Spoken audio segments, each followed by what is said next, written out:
வணக்கம் எல்லாரும். இது கிரிக் வாட்ச் டெய்லி. இன்னைக்கு ஒரு மெகா சிஎஸ்கே ரேண்ட். ஒரு பெரிய லாஸ்லேருந்து வரும். பெரிய லாஸ் இந்த சென்ஸ் தட் அது வந்து ஒரு டிமாரலைசிங் லாஸ். ஃபேன்ஸுக்கு அட்லீஸ்ட், டீமுக்கு இருக்கான்னு தெரியல. ஹோமில் வந்து லூஸ் பண்ணுறது எப்போவுமே கஷ்டமாக தான் இருக்கும். அண்ட் நிறைய திங்ஸ் வந்து சரியாக போக மாட்டேங்குது. ரொம்ப கம்மியான திங்ஸ் சரியாக போயிட்டுருக்கு.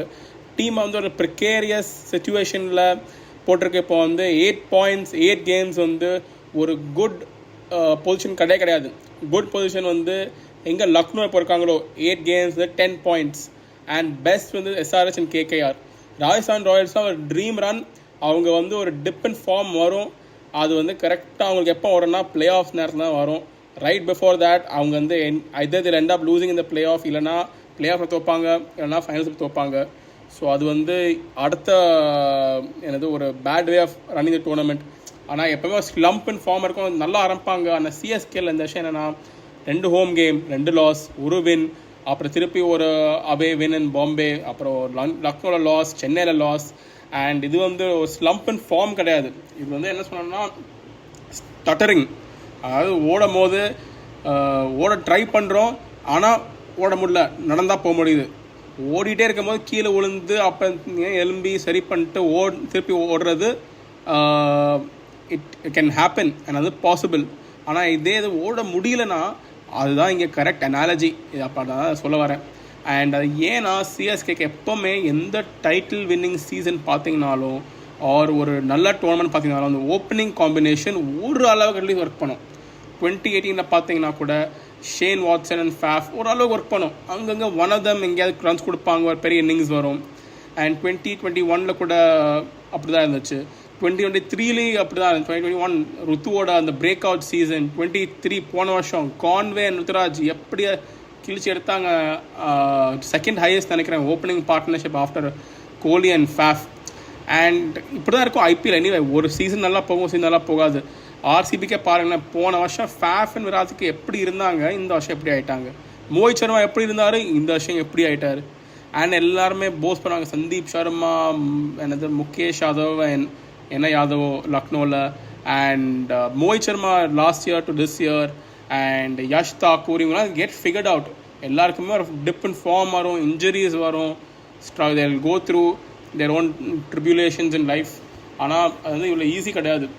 ஸோ அப்படியே சிம்பிளிஸ்டிக்காக பார்க்கவும் கூடாது கிரிக்கெட்டை வந்து. தட் இஸ் ஷார்துல் தாக்கூர் வந்து ஒரு 2018 2021 டைட்டில் வின்னிங்ஸ் இதில் கோல்டன் ஆர்ம் அங்கேருந்தான் டெஸ்ட்டில் போனார். அங்கேருந்தான் வந்து க்ரேஸியாக பண்ணார் இங்கிலாண்டில். அண்ட் நிறைய டெஸ்ட் மேட்ச்சில் அப்புறம் பெரிய சமக்கு போனார் ஆக்ஷனில். அண்ட் அப்புறம் கொஞ்சம் டிமினிஷிங் ரிட்டர்ன்ஸ், கொஞ்சம் டிப் அண்ட் ஃபார்ம். ஆனால் வரும், அவங்களுக்கும் டைம் வரும். ஒரு சந்தீப் சர்மா இந்த லெவலில் ஷார்துல் தாக்கூருக்கு வராதா? He'll get his time back in form. ஆனால் இப்போ கொஞ்சம் அவுட் ஆஃப் சாட்ஸ்ன்னு தெரியுது. ஆனால் ஒரு இப்போ சிஎஸ்கேக்கு எங்கே வந்து தப்பாக போகுதுன்னு ஒன்று பார்ப்போம்னா, ஃபர்ஸ்ட்டு வந்து அவங்களுக்கு ஓப்பனிங். அந்த ஓப்பனிங் வந்து ரச்சின் அண்ட் ருத்துராஜ் ட்ரை பண்ணாங்க.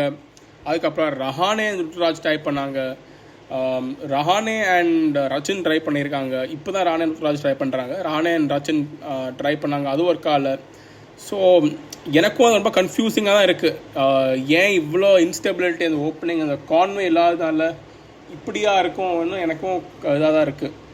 It is baffling. அண்ட் ஏன் ஒப்பீனியன் படி பார்த்தீங்கன்னா, ஒரு ரச்சின் ரவீந்திரா வந்து ஏன் முன்னாடி இருந்தே நான் சொல்லிட்டு இருந்தேன் அவரை விளையாட முடியாதுன்னா, அந்த ஸ்பின்னருக்கும் பிரச்சனை ஆயிடுது. ஒரு ஆஃப் ஸ்பின்னர் டீமில் தேவை. நம்மகிட்ட வந்து ஒரு நல்ல ஆஃப் ஸ்பின்னர் இல்லை, அது வேறு விஷயம். பட் அவர் வந்து போலிங்கை போட மாட்டேங்கிறாரு. So 2 left arm spinner Jadeja மாதிரி 2 பிளேயரை வைக்க முடியாது. ஸோ அது இன்னொரு சேலஞ்ச். ஸோ வந்து முன்னாடியே அவங்க ப்ரீஎம்ப்ட் பண்ணியிருக்கலாம். அண்ட் நினச்சேன் ரச்சின் ரவீந்திரா வந்து ஒரு ஃப்ரீயாக ஒரு டிராவல்ஸ் ஹெட் மாதிரி அந்த பர்சனாலிட்டியில் விளையாடுவாரோ நான் எக்ஸ்பெக்ட் பண்ணிகிட்டு இருந்தேன். அண்ட் அது வந்து மேக்கப் பண்ணிடும் அந்த போலிங்கில் இருக்க அந்த டெஃபிஷியன்சின்னு. ஆனால் பிட்ச் பார்த்தீங்கன்னா எந்த பிட்சும் ஒரு ஸ்பின்னர்ஸ்க்கு அசிஸ்டன்ஸே தர மாட்டேங்குது. மேபி ஒரு முலான்பூர் ஆனால் தரலாம் பஞ்சாபில். அதை தவிர மற்ற எல்லா பிட்சஸும் மோசமாக இருக்குது ஃபார் ஸ்பின்னர்ஸ். எங்கேயுமே ஒரு ஸ்லோ டேர்னிங் ட்ராக் கிடையாது. முன்னாடி தான் ஹைதராபாத் எப்படி இருந்துச்சு, இப்போ வந்து அப்படியே ஒரு ரோடு மாதிரி இருக்க. ராவல்பிண்டி இருக்கல பாகிஸ்தான், நாங்கள் வந்து ஒரு விட்டிங்கன்னா ஒரு T20 கிரிக்கெட் மேட்ச்சில் 300-350 ரன்ஸ் கூட அடிக்கலாம். கொஞ்சம் இன்னும் ஃப்ளாட்டன் பண்ணிங்கன்னா எல்லா இடத்துலையும் ஃப்ளாட் ட்ராக்ஸாக இருக்குது. ஸோ அது வந்து ஒரு மேஜர் சேலஞ்ச். ஸோ எனக்கு வந்து ஸ்பின்னர்ஸ் வந்து எந்த ஸ்பின்னர்ஸும் பார்த்தீங்கன்னாலும் ஒரு செஹல் அண்ட் குல்தீப் யாதவ் தவிர ஆர் நாட் டூயிங் வெல். அவங்க வந்து best of the best spinners. Kuldeep அதாவது இந்தியாவோட பெஸ்ட் ஸ்பின்னர் இப்போ. அண்ட் அவரும் சில பிச்சில் அடி தான் வாங்குறாரு. நேற்றும் அடி தான் வாங்கினாரு. அண்ட் சம்ஹவ் என்னது விக்கெட்ஸில் இருக்காரு. Because you have to go after them. அந்த மாதிரி சுச்சுவேஷனில் அவங்க போடுறாங்க. ஆனால் ஒரு மோயின் அலி, ஒரு ஜடேஜா, இவங்க வந்து பார்ட் டைம் ஸ்பின்னர்ஸ் கூட. ஜடேஜா ஆக்சுவலி ஒரு ஃபுல் டைம் ஸ்பின்னர்னு சொல்லலாம். More of a bowling allrounder and Moeen Ali batting allrounder. ஆனால் எனிவே இதுதான் அந்த ஒரு ஸ்பின்னர் இல்லாத காரணத்தினால அவங்க வந்து ரச்சனுக்கு போக மாட்டாங்கன்னு நினச்ச மாதிரி ரச்சனுக்கு போயிருக்காங்க. பட் அவர் வந்து 7 இன்னிங்ஸில் ஃபயர் பண்ணல. அண்ட் இப்போ வந்து ட்ராப் பண்ண மாதிரி காமிக்கிறாங்க. அண்ட் நான் நினைக்கிறேன் இனிமே வந்து செட்டு தான். இனிமே வந்து மாற்ற மாட்டாங்க. ஒரு அட்லீஸ்ட் இந்த பிளே ஆஃப் வந்து சீல் ஆகிற வரைக்கும், அதாவது பிளே ஆஃப் போக மாட்டோமான்னு தெரிகிற வரைக்கும் அவங்க வந்து இது பண்ண மாட்டாங்கன்னு நினைக்கிறேன். என்னது சேஞ்ச் பண்ண மாட்டாங்க. ருத்துராஜ், ரஹானே ஓப்பன் பண்ணுவாங்க. Number 3 Daryl Mitchell, number 4 Jadeja தான் வரப்போகிறாரு. ஏன் வரப்போகிறாருன்னா மொயின் அலியால் மட்டும்தான் ஃபினிஷ் பண்ண முடியும், ஜடேஜாவில் ஃபினிஷ் பண்ண முடியாது. வந்தோடனே 6 அடிக்க முடியாது ஜடேஜாவில். ஸோ மொயின் அலி, தோனி அண்ட் அவரோட அப்படியே முடிச்சிடுறாங்க. ஸோ ஓப்பனிங் வந்து எனக்கு இப்போவும் கம்ஃபர்டபுள் கிடையாது. ஏன்னா ரஹானே, ருத்துராஜ் ஒரே கியர் தான் ஆடுவாங்க. அன்றைக்கி வந்து ருத்து வந்து கூட காட்டன் அவுட். அந்த ஒரு கட் அடிப்பார் மேட் ஹென்ட்ரிக்கு ஃபீல்டிங் பண்ணுவார். ஜஸ்ட் வைடாக போகும். ஆக்சுவலாக அவர் பிடிச்சிருக்கலாம் ட்ரை பண்ணியிருந்தாருன்னா. ஸோ அவர் அக்ரெசிவ் விளாட போகிறான்னு நினைக்கிறேன். அண்ட் ரஹானே வந்து ஆங்கர் விளாட போகிறான்னு நினைக்கிறேன். அண்ட் இது வந்து ஒரு ஆமினஸ் சைன்னு சொல்லலாம். அதாவது இது எனக்கு ஒர்க் அவுட் ஆகும். எனக்கு அட்லீஸ்ட் அது போன வருஷம் அது மாதிரி ஐபிஎல்னால் பரவாயில்ல ஒர்க் அவுட் ஆகலாம். ஆனால் இந்த வருஷம் ஐபிஎல்லில் ஒரு ஆங்கர் இன்னிங்ஸ் எல்லாம் ஒர்க் அவுட் ஆகுமான்னு எனக்கு வந்து கான்ஃபிடென்ஸே கிடையாது. என்னை கேட்டிங்கன்னா I don't think this is working out for these guys, this opening combination. Unless Rahane வந்து ஃப்ரீயாக ஆடுறாருன்னு ஒரு கம்ப்ளீட் பிளைண்டர் விளையாட வர்றாரு தான் அப்போனா பரவாயில்ல. ஆனால் அவருக்கு வந்து என்னென்ன ரஹானே இந்த என்டையர் ரஞ்சி சீசனையும் ரொம்ப மோசமான ஃபார்மில் இருந்தார். நான் நினைக்கிறேன் 2 50+ ஸ்கோர் தான். அதில் ஒன்று வந்து ஃபைனல்ஸில் வந்துச்சா செமிஃபைனல்ஸில் வந்துச்சான்னு சரியா ஞாபகம். செமிஃபைனலில் வந்துச்சு நினைக்கிறேன் அகேன்ஸ்ட் தமிழ்நாடு. ஸோ இந்த மாதிரி கரண்ட் சுச்சுவேஷனில் அவரை சப்போர்ட் பண்ணுவார். ஆனால் அவர் வந்து இந்த இப்போ வந்து ஒரு அபிஷேக் சர்மா எப்படி அடிக்கிறார், ஒரு டிராவல்ஸ் ஹெட் எப்படி அடிக்கிறாரு, எல்லாம் நல்லா பண்ணுற டீமில் பார்த்தீங்கன்னா கேகேஆரில் ஓப்பனிங் காம்பினேஷன் ஒர்க் ஆகிட்டு இருக்கு. ராஜஸ்தான் ராயல்ஸில் ஓப்பனிங் காம்பினேஷன் இப்போ கிளிக் ஆகிருக்கு. அண்ட் அட்லீஸ்ட் ஒரு ஃபியூ இன்னிங்ஸ் ஜாஸ் பட்லர் அடிக்க ஆரம்பிச்சிட்டாரு. அண்ட் அவங்களுக்கு வந்து அந்த ராஜஸ்தான் ராயல்ஸ் ஒரு டிஃப்ரெண்ட் எக்ஸாம்பிள் அப்புறமா டிஸ்கஸ் பண்ணுறோம். பட் ஒரு கேகேஆர், ஒரு எஸ்ஆர்ஹெச் அண்ட் இப்போ லக்னோவில் ஒரு something goes well in their favour. எப்படி தான் வின் பண்ணுறாங்கன்னு தெரியல. நாங்கள் இந்த மிடில் ஆர்டர் ரொம்ப ஸ்ட்ராங்காக இருக்குது. High fire power middle order அவங்களுக்கு. ஸ்டாய்னஸ், பூரன் அண்ட் கேஎல் ராவலும் அப் பண்ணியிருக்காரு அவர் ஸ்ட்ரைக் ரேட்டை. அவங்களுக்கு 5 வின் தான் இருக்குது. ஸோ இந்த மாதிரி இருக்கிறதுனால ஒரு ஓப்பனிங் காம்பினேஷன் ஹை இன்டென்சிட்டியில் விளாடணும். அண்ட் நம்பர் 3 அதுக்கு மேலே டேரல் மிச்சல் வேறு. அண்ட் அவரும் என்னன்னு தெரியல, அவருக்கு வந்து பாகிஸ்தான் சீரீஸ் முன்னாடி விளாண்டாங்கன்னு நினைக்கிறேன் நியூசிலாந்து. அங்கேயும் 2 பேருமே அடித்தாங்க, ரச்சின் அண்ட் டேரல் மிச்சல். இங்கே வந்துட்டு ஏன் இப்படி ஸ்ட்ரகிள் பண்ணுறாருன்னு தெரியல. இந்த ப்ரெஷரா இல்லைனா க்ரௌடா, இந்த இனார்மட்டி ஆஃப் சிச்சுவேஷனாக, அதாவது இட் இஸ் ரொம்ப பெருசாக இருக்குது, ரொம்ப ப்ரெஷரைஸ்டாக இருக்கான்னு புரியல எனக்கு. ஃபார்மில் இல்லை ஏன்னு தெரியல. ஏன்னா அவரால் முடியாதுலாம் கிடையவே கிடையாது. டேரல் மிச்சல் ஒரு குவாலிட்டி பிளேயர். கடைசி ஒரு 12-18 மந்த்ஸாக நல்லா தான் பண்ணிகிட்டு இருக்காரு இன்டர்நேஷ்னல் லெவலில். அண்ட் ஐபிஎல் வந்து ஹையஸ்ட் குவாலிட்டி ஆஃப் கிரிக்கெட் இருந்தாலும் இன்டர்நேஷ்னல் கிரிக்கெட்டும் it is difficult. You're playing against the best 11. மற்ற கண்ட்ரியில் வந்து டாப் 11 பிளேயர்ஸாக விளாட்றீங்க. அவர் வந்து நிறைய நல்லா தான் பண்ணியிருக்காரு. ஸோ கான்ஃபிடென்ஸாக என்னன்னு தெரியல, ஒரு அவுட் ஆஃப் ஃபார்மில் இருக்கார். மேபி ஒரு நம்பர் 3 ஒர்க் பண்ணலாம். பட் அப்படி இப்போ என்னன்னா நம்பர் 4 ஜடேஜா வராரு. டாப் 4 யாருமே ஒரு எக்ஸ்ப்ளோசிவ் பேட்டர் கிடையாது. அன்லஸ் ஒரு சிவம் துபே மேலே வந்தாருன்னா மேபி ஒரு சிவம் துபே வந்து 4/5. ஆனால் பவர் பிளேயில் விக்கெட் விழுந்துருச்சுன்னா சரி ஓகே ஜடேஜாவாக அனுப்புகிறாங்க. பட் யாராலையுமே இந்த கனெக்ட் பண்ணி ஒரு குவிக் ஃபயர் 50, குவிக் ஃபயர் 30, 40 அடிக்கிறது வந்து வேறு ருத்துவாலமான இப்போ முடிஞ்சிருக்கு. ரஹானே லாஸ்ட் சீசன் பண்ணார். அப்புறம் எப்போலேருந்து அந்த WTC ஸ்குவாடில் அவரை நேம் அனௌன்ஸ் பண்ணாங்களோ அங்கேருந்து கீழே போயிடுச்சு அவருக்கு ஃபார்ம். ஸோ என்னைய பொறுத்த வரைக்கும் கரெக்ட் ஓப்பனிங் காம்பினேஷன் கேட்டிங்கன்னா ஒரு ஆன்சர் வந்து லெஃப்ட் ஃபீல்ட் ஆன்சர் தான் என்கிட்ட இருக்குது. அது வந்து என்னென்னா ஷார்துல் தாக்கூர் அண்ட் ருத்துராஜ் கைக்வாட். அது வந்து ரொம்பவே ஒரு எக்ஸ்ட்ரீம் ஆப்ஷன். ஏன்னா யூ டெல் தாக்கூர் நீ நராயண் மாதிரி அடி வர பாலெல்லாம் அப்படி சொல்லலாம், விச் நாங்கள் பண்ணவே மாட்டாங்க. இன்னொரு ஆப்ஷன் வந்து மொயின் அலி அண்ட் ருத்துராஜ் கைக்வாட். இதுதான் நான் சொல்லியிருந்தேன் சீசனில் ஸ்டார்ட் பண்ணணும்னு. ஏன்னா ஒரு off spinner you will get இந்த same team and then Jadeja left arm spin போடுவார், ஸோ அதுவும் கவர் ஆயிரும். Then Daryl Mitchell can play and then ஒரு 10 ரன் கேப்டன் பிளே அண்ட் இன்னொரு ஸ்பின்னர் வேணும்னா விளாண்டுக்கலாம், இல்லைனா முஸ்தபிசர் விளாண்டுக்கலாம். இதுதாங்க அப்படி ஆரம்பிச்சிருக்கணும். இது எப்போ ஒர்க் அவுட் ஆகாமல் இருந்துச்சோ அதுக்கப்புறம் ரஷனை கொண்டு வந்திருக்கலாம். பட் அவங்க வந்து இப்படி பண்ணாங்கன்னா ஃபினிஷிங்கில் வந்து அடி வாங்குது கொஞ்சம். யார் வந்து ஃபினிஷ் பண்ண போகிறாரு மேட்ச்சை? ஒரு தோனியாக மட்டும்தான் முடியுமா ஒரு இன்னிங்ஸை ஃபினிஷ் பண்ணால்? ஒரு ஏன்னா துபே நம்பர் 4 வந்துட்டார்னா ஜடேஜாலேருந்து வந்தோடனே அடிக்க முடிய மாட்டேங்குது. அவர் வந்து அதோட இது கிடையாது அவருக்கு வந்து, இட்ஸ் நாட் ஹிஸ் கேம். அதனால ரிஸ்வி வாங்கினாங்க. ஆனால் இப்போ ரஹானேனால ரிஸ்வி வந்து வர முடிய மாட்டேங்குது. இப்போ ஐடியலி அப்படி இருக்கணும், ஒரு Moeen Ali, Ruthu open, number 3 Daryl Mitchell, number 4 Shivam Dube, number 5 ஒரு நம்பர் 5 தோனி, நம்பர் 6 சமீர் ரிஸ்வி, 7 ஒரு செஹர், 8 ஒரு தாக்கூர், இந்த மாதிரி அவங்க போயிருக்கலாம். அண்ட் இம்பேக்ட் சப் வந்து மேபி ஒரு ரஹானேயாக இருந்திருக்கலாம். ஸோ சம்திங் லைக் திஸ் அங்கே பண்ணியிருக்கலாம். ஆர் ரஹானே முதலே 11லேருந்து விளையாடணும்னா அப்படியும் பண்ணலாம். பட் இப்போ வந்து திங்ஸ் எப்படி இருக்கோ என்னை பொறுத்த வரைக்கும் ரஹானேக்கு கிளிக் ஆக மாட்டேங்குது. கிளியராக அவர் அவுட் ஆஃப் ஃபார்மில் இருக்கார். அது வந்து it has not been for a couple of matches. அவர் வந்து ரொம்ப நாளே அவுட் ஆஃப் ஃபார்மில் இருக்கார். ஸோ என்னையை பொறுத்த வரைக்கும் அவர் வந்து ட்ராப் பண்ணிவிட்டு either Moeen Ali opens or Sameer Rizvi has to open என்னை கேட்டிங்கன்னா. அண்ட் நம்பர் 3ல வந்து டேரல் மிச்சல் வரட்டும், நம்பர் 4ல் வந்து ஜடேஜா, 5ல் வந்து துபே, 6ல் தோனி அண்ட் 7ல் வந்து ஐதர் தாக்கூர், செஹர், இம்பேக்ட் சாப் யாரானா இருந்துட்டு போகலாம். இந்த மாதிரி அவங்க சேஞ்ச் பண்ண ஆரம்பிக்கணும் என்னை கேட்டிங்கன்னா. பட் தட் பீங் செட் அடுத்த ப்ராப்ளம் போவோம். ஒரு பிளே பேட்டிங் எப்படி மோசமாக இருக்கோ அதோட ட்வின் பிரதர் தான் பவர் பிளே போலிங் அதே அளவுக்கு மோசமாக இருக்குது. அதோட காரணம் வந்து ஒரு Deepak Chahar has been out of form. கடைசியாக எப்போ ஃபார்மில் இருந்தாலும் எனக்கும் ஞாபகம் வர மாட்டேங்குது. ஏன்னா லாஸ்ட் சீசன் பார்த்தீங்கன்னா கூட துஷார் தேஷ்பாண்டே தான் லீடிங் விக்கெட் டேக்கராக இருந்தார். Deepak Chahar was injured for most the season.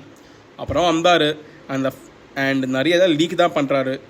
And அவரை ட்ராப் பண்ண சொல்லிட்டு, ஏன்னா இப்போ இந்தியன் இதில் பார்த்தீங்கன்னா எல்லாருமே அடி வாங்குறாங்க இந்த வருஷம். அவர் மட்டும் தான் அடி வாங்கலை, எல்லாருமே அடி வாங்குறாங்க. ஆனால் தீபக் சருக்கு ஏன் இட் ஹர்ட்ஸ் மோர்னா ஒரு 14 crores பிளாக் ஆகிருக்காங்க. அது வந்து அவர் தப்பு கிடையாது, ஆப்ஷனில் என்னென்னா நடக்கலாம். பட் ஒரு ஃபீல்டிங்கில் மல்டிபிள் டைம்ஸ் அந்த இது மிஸ்டேக்ஸ் பண்ணுறாரு. நேற்று போன மேட்ச் மட்டும் இல்லை, அதுக்கு முந்தின மேட்ச் கொஞ்சம் பார்த்தீங்கன்னா அந்த சேம் இது கிடையாது அவருக்கு. இன்டென்சிட்டியாக இல்லைனா சேம் கேலிபர் இல்லை. ஸோ அவரை வந்து ரிப்ளேஸ் பண்ண முடியுமா? ஏன்னா ஒன்லி பர்சன் அவரை வந்து யார் அவரை ரிப்ளேஸ் பண்ணியிருக்கலாமோ அது வந்து முகேஷ் சௌத்ரி. ஆனால் முகேஷ் சௌத்ரி வாங்கின அடி அந்த 27 run ஓவர் ஹைதராபாத் கூட எதுனால நம்ம லூஸ் பண்ணோமா மேட்ச், அது வந்து அவர் திரும்பி வருவாரா எனக்கு தெரியல. ஒரு சிமர்ஜீத் சிங் வருவாரா ரொம்பவே டவுட்ஃபுல். எனக்கு தெரிஞ்சுக்க வர மாட்டான்னு நினைக்கிறேன். பட் தீபக் சேருக்கு வந்து ஏதாவது மேபி அவர் பவர் பிளேயில் டீசெண்டாக போடுவார். பிலோ ஆவரேஜ் ஒரு ஆவரேஜ்னு சொல்லிட்டு ஒரு போடலாம். பட் இங்கே வந்து ஒரு எஃபெக்டிவ்னஸ்ஸே இருக்க மாட்டேங்குது, விக்கெட்டே உள்ள மாட்டேங்குது பவர் பிளேயில். அண்ட் நிறைய டீம் ஸ்ட்ரகிள் பண்ணுறாங்க இந்த மாதிரி, அது வந்து நம்ம மட்டும் இல்லை. அண்ட் எந்த டீம்லாம் பவர் பிளே பேட்டிங்கில் ஸ்ட்ரகிள் பண்ணிகிட்டு இருந்தாங்களோ, ஒரு லக்னோ, ஒரு ராஜஸ்தான், நம்ம முன்னாடியே மீட் பண்ணல, அவங்களை இப்போ தான் மீட் பண்ணுவோம். ராஜஸ்தான் ராயல்ஸ் இப்போ தான் லக்னோ மீட் பண்ணோம். ஆனால் பை நவ் அவங்களோட பவர் பிளே பேட்டர்ஸும் ஃபார்ம் வந்துட்டாங்க. ஸோ நமக்கு பேட் லக்கும் இருக்குது. அந்த மாதிரி எனக்கு வந்து சொல்யூஷன் இது ஒன்றும் இல்லை. மேபி வந்து ஒரு தாக்கூர் அண்ட் தேஷ்பாண்டே வந்து ஓப்பன் பண்ணலாம் போலிங்கை. ஆனால் ஷார்துல் தாக்கூர் வந்து ஒரு மிடில் ஓவர் என்ஃபோர்ஸர் கிடையாது, ஒரு விக்கெட் டேக்கிங் பவுலர் மாதிரி சொல்லலாம் if he was in form. ஆனால் இந்த வருஷம் அவ்வளோ நல்லா இல்லை அவர் ஃபார்மில். பட் ஐ டோன்ட் நோ, இங்கே வந்து அவ்வளோவா ஆப்ஷன்ஸ் கிடையாது. அண்ட் ஒன்லி எந்த சேஞ்சஸ் இங்கே என்ன பண்ணலான்னா மேபி ஒரு தீக்ஷனை வேணால் கொண்டு வரலாம். பட் அதுக்கு மேலே ஸ்பின்னுக்கு வருவோம். But I don't see that's a major problem. ஆனால் இங்கே சொல்யூஷன் கிடையாது இதுக்கு. இங்கே வந்து மேபி ஒரு தாக்கூரை வரலாம் and Deshpande can be there and Chahar can be impact sub மாதிரி. பட் ஒரு சொல்யூஷன் இல்லை இங்கே. அண்ட் நிறைய டீம்ஸ்க்கும் சொல்யூஷன்ஸ் கிடையாது. பவர் பிளே போடுங்க யார் சப்போஸ் இவங்க இருந்தால் இந்தியன் யார் இருக்கா? ஒரு மோசன் கான், யஷ் தாக்கூர் இந்த சீசன் நல்லா பண்ணுறாங்க. மோசன் கான் போன சீசன் இன்ஜர்டாக இருந்தார். Most season give them 1 season. அவங்களும் அடுத்த வருஷம் அடி தான் வந்து வாங்குவாங்க. 1 yearல எல்லாருமே ஃபிகர் அவுட் ஆகிடுறாங்க. அண்ட் என்னத்தை பண்ணணும், எல்லோரும் அடி வாங்க வந்துடுவாங்க அடுத்த வருஷம். ஸோ எல்லாருக்குமே இப்போ அப் அண்ட் டவுன் சீசன் இருக்கும். Mohit Sharma last season pick of the bowler இருந்தார், காட் மோடில் இருந்தார். இந்த வருஷம் அடி வாங்குறதுக்குன்னு வந்திருக்காரு. 71 runs போனார் நேற்று. ஸோ ஹர்ஷல் பட்டேல் 2 season முன்னாடி எங்கே இருந்தார், இப்போ விக்கெட் எடுக்கிறாரு. ஆனால் 9 point something எக்கானமியில் போயிட்டுருக்காரு. So it happens for everyone. It is ஒரு கேமே மோசமாகிட்டு தான் போயிட்டுருக்கு இந்த மாதிரி, இந்த ஆஸ்பெக்டில் அட்லீஸ்ட் பவுலர்ஸ்க்கு. பட் சிஎஸ்கே இங்கே கொஞ்சம் சேஞ்ச் பண்ணலாம். அந்த முஸ்தபிசர் வந்து கொஞ்சம் அவுட் ஆஃப் ஃபார்மில் இருக்கார்.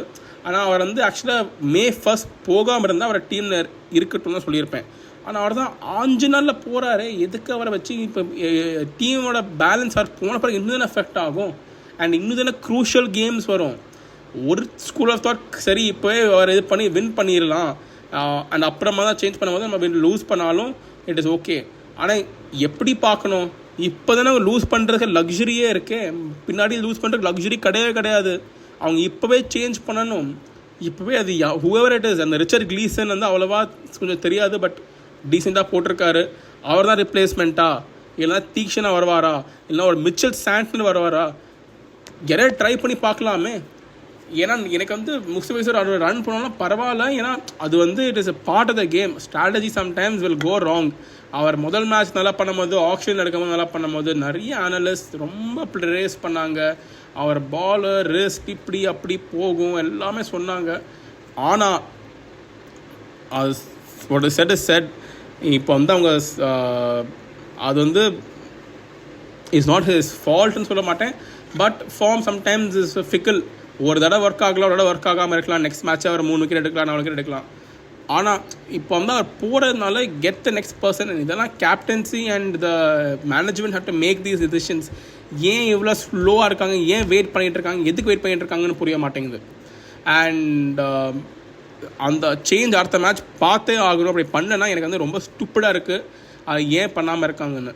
அண்ட் இதுக்கு மேலே ஒன்றும் பண்ணுறதுக்கு ஒன்று ஸ்குவாட் சேஞ்சஸ் பண்ணி ஒன்றும் ப்ரோஜனம் இல்லை. ஏன்னா அது கிளிக் ஆக மாட்டேங்கிறாங்க. ஒரு யூனிட்டாக வந்து ஃபயர் பண்ண மாட்டேங்கிறாங்க. அண்ட் யூனிட்டாக வந்து ஒரு பயமுறுத்த மாட்டேங்கிறாங்க. டேரல் மிச்சல்லாம் வந்து ஒரு பயமுறுத்துற மாதிரி பேட்டராக இருக்கணும். அவர் வந்து 14 crores போனாங்க. அவரை ட்ராவல்ஸ் எடுக்க 6 நான் ஆப்ஷன்லாம் லைவாக பார்த்தேன். 6.8 crores வரைக்கும் ட்ராவல்ஸ் எடுக்க போயிட்டு விட்டாங்க ட்ராவல்ஸ் ஹெட்டை. அண்ட் பார்த்துக்கோங்க டிஃப்ரென்ஸ். ட்ராவல்ஸ் ஹெட் எங்கே அடிச்சிட்டு இருக்காரு, டேரல் மிச்சல் எங்கே அடிச்சிட்டு இருக்காருன்னு.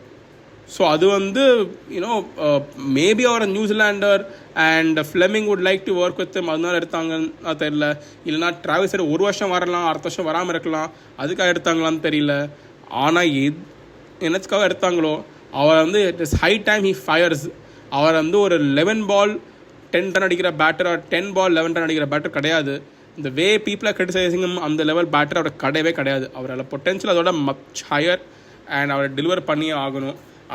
அவர் டெலிவர் பண்ண ஆரம்பித்தா அண்ட் அந்த ஓப்பனிங் பேட்டிங் கொஞ்சம் ஷார்ட் அவுட் ஆச்சுன்னா நம்ம போலிங் வந்து மேனேஜ் பண்ணிக்கலாம். இந்த ஓப்பனிங் பேட்டிங் தான் most important piece CSK puzzle. எப்போவுமே சிஎஸ்கே ஒரு சக்ஸஸ்ஃபுல் ஓப்பனிங் பேட்டிங் பார்ட்னர்ஷிப் இருந்ததுனால தான் அவங்க கப் வின் பண்ணியிருக்காங்க. ஒரு ஹசி, விஜய், ஸ்மித், மெக்கலம் அந்த தடவை வின் பண்ணல. ஆனால் ஒரு ஃபேஃப், வாட்சன், ருத்து, ஃபேஃப் எல்லாமே பார்த்துக்கோங்க. எப்போவுமே இந்த பேஸ்லாம் டீம் வந்து பில்ட் ஆகும் and they finish off strong. So very difficult for me. நான் சொல்லுவேன் எனக்கு எப்படி இதை சொல்யூஷன்ஸ் ஒன்றும் கிடையாது. அவங்க கிளிக் பண்ணி ஆகணும், கொஞ்சம் பெட்டர் டெசிஷன்ஸ் பண்ணணும் ஸ்குவாட் வரைக்கும். ஐ திங்க் எப்படியாவது சமீர் ரிஸ்வியை ஃபிட் பண்ணி அவர் கொஞ்சம் அந்த எக்ஸ்போஷர் தரணும். ரச்சின் ரவீந்திரா வந்து வர முடியலன்னு தெரில, கொஞ்சம் சேடாக தான் இருக்குது. ஆனால் அந்த Fizz has to go out and somebody has to come in. ஒரு சாண்ட்னர் வந்துட்டு யாராலும் இந்த எக்கானமியை கண்ட்ரோல் பண்ணி ஆகணும். அதுன்னு பார்த்திரானா இன்னும் ஒரு செகண்ட் பெஸ்ட் பவுலர் வேணும் டீமில். இது எக்ஸாக்டாக மும்பை இந்தியன்ஸ் மாதிரி தான் இருக்குது. ஸ்குவாட் நல்லா இருக்குது, பேப்பரில் நம்ம விளையாடுறது ஏதோ என்ன சொல்ல முடியும், state level domestic Syed Mushtaq அலிவில் ஸ்குவாட் மாதிரி இருக்குது விளாட்றாங்க. அதுவும் சம் டெர்ஷரி ஸ்டேட் சொல்லலாம். And sorry for the language, ஆனால் அப்படி தான் இருக்குது ரெண்டு டீமுக்கும். So it is high time இவங்க வந்து pull up the socks. And இந்த நெக்ஸ்ட் மேட்ச் வந்து ரொம்பவே முக்கியம். வின் பண்ணலன்னா பிளே ஆஃப் ஓவர் சொல்கிறேன்னே. நெக்ஸ்ட் மேட்ச்சில் ஈவன் 1 மேட்ச் லூஸ் பண்ணிட்டாங்கன்னா என்னை பொறுத்த வரைக்கும் play off is done for CSK.